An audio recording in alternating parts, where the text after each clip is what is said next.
my next slide. It is not a word disassociation warm-up game. Do not worry. It is suffragette Ju-jitsu. Have you heard of this before? Yes. Suffragette. Oh, excellent. Okay, so Ju-jitsu suffragette. Round 1. I'm going to read this. This is from the Evening Post on August the 7th, 1909. A 3-round contest. Picture the scene. Thank you. A 3-round contest between the policeman, 6 foot in pointy hat, full policeman costume, and the suffragette, 5 foot in a nice cream jacket, having a contest. Apparently, he lost his dignity, his balance, and his helmet. And the suffragette audience went wild.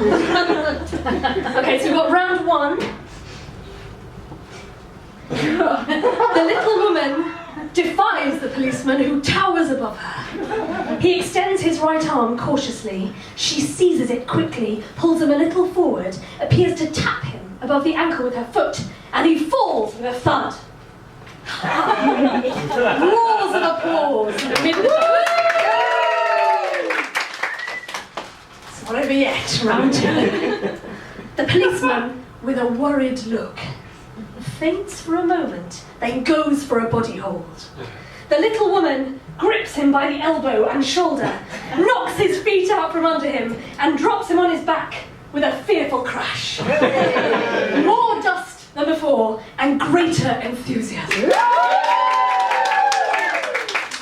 I typed that out earlier, it wanted to change it to grated enthusiasm, which I liked the idea of. Round 3! Hooray! The decider. The policeman, looking shaken, makes an ill-considered rush. The little woman, apparently, mixes herself up in his feet. Then she bends down. With the impetus of his run, the policeman seems to sail into the air. He shoots over the little woman's shoulder and comes down with a nerve-wracking crash. As he lies winded, she stands on his back and dons his helmet. Clouds of dust, intense enthusiasm. The biggest policeman in London wouldn't get away now, shouted the suffragette, still standing on her prostrate foe. The applause was redoubled, and the little woman was Mrs. Garrud, the Ju-jitsu suffragette. She took 3 curtain calls. This is her in Punch.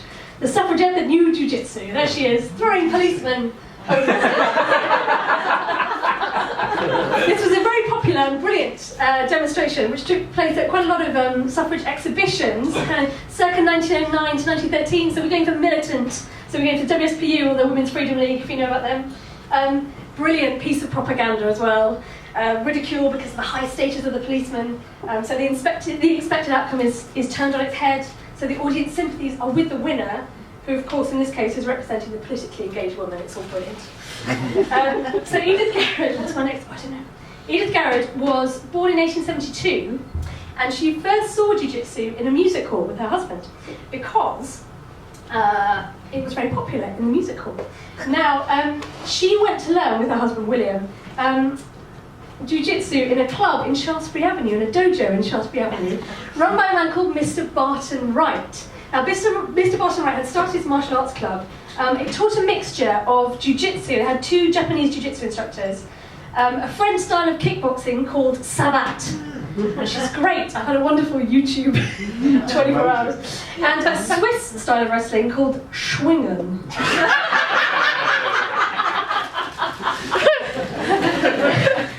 Which is played in canvas shorts. That's worth a YouTube.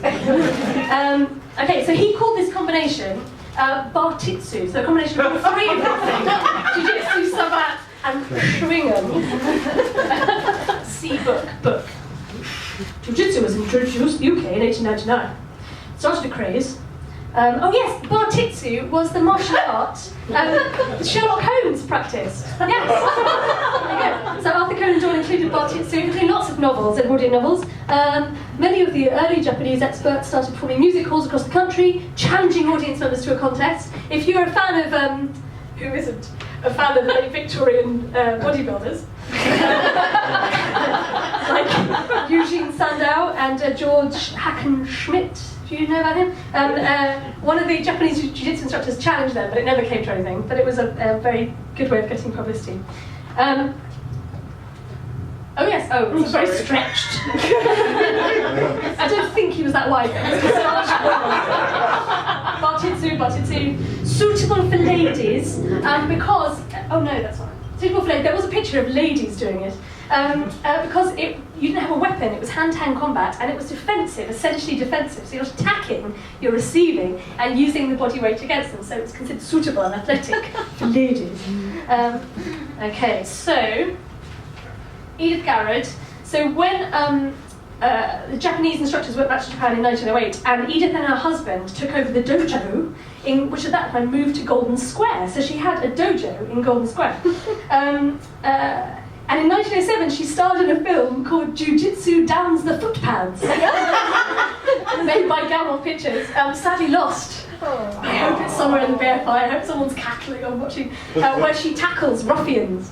And then she opened her own dojo near the London Palladium in 1911. It's near where Liberties is, actually. And she was a member of the Women's Freedom League, and she taught special suffrage self-defence classes every Tuesday and Thursday. Suffragette. So this is a nice thing of gentle art, jiu-jitsu. Oh no, hang on. By 1913, we've got jiu-jitsu and dancing. I think they should include this in Strictly Come Dancing. We got given a free day pass to a posh health spa nearby, and we went to a shockingly bad Pilates class, but it had all the very uptight middle-class ladies had all their kind of props, they all had a ball and a veil, and I think we could introduce jiu-jitsu into health clubs, and everyone has to have corsets and heels, and I think it would be excellent. See me after if you're interested. So yeah, jiu-jitsu and dancing by 1913. This, ladies and gentlemen, this is the ceiling of the first floor of 9 Argyle Place. If you have been thrown on your back by Edith Garrud, this is the view. I'm thrilled with this picture. This is my best picture. Apparently, some of it remains in the V&A. One for a board Saturday afternoon. Okay, now, Edith Garrud. She was the trainer, jiu-jitsu hugely popular, the trainer for Husband Tamer, jiu-jitsu the Husband Tamer, and a play in 1911 about Bill, a costermonger, coming home drunk and trying to bully his wife, Eliza, who uses her jiu-jitsu skills to bring him under control. And he promises he will never drink again. Okay. She also became the official jiu-jitsu instructor of the suffragette bodyguard. If you know anything about them, they formed in 1913 to protect the leaders of the movement. They carried Indian clubs and sticks, and were very, very good at jiu-jitsu. So she continued teaching in her Golden Square dojo until she was 54 years old in 1925. And she said, when she was interviewed later, that she still continued to practice every day, that she still moved every day. She died aged 99 in 1971. Her family organised this plaque, suffragette that knew jiu-jitsu, hark back to that thing. She said, hang on, there we go. She said, in this art, all are equal, little or big, heavy or light, strong or weak. It is science and agility that win the victory. So brave, focused, strong, and with a sense of humour and daring, I nominate Edith Garrud, the Jiu-Jitsu suffragette, for the Z-list deadlift. Thank you.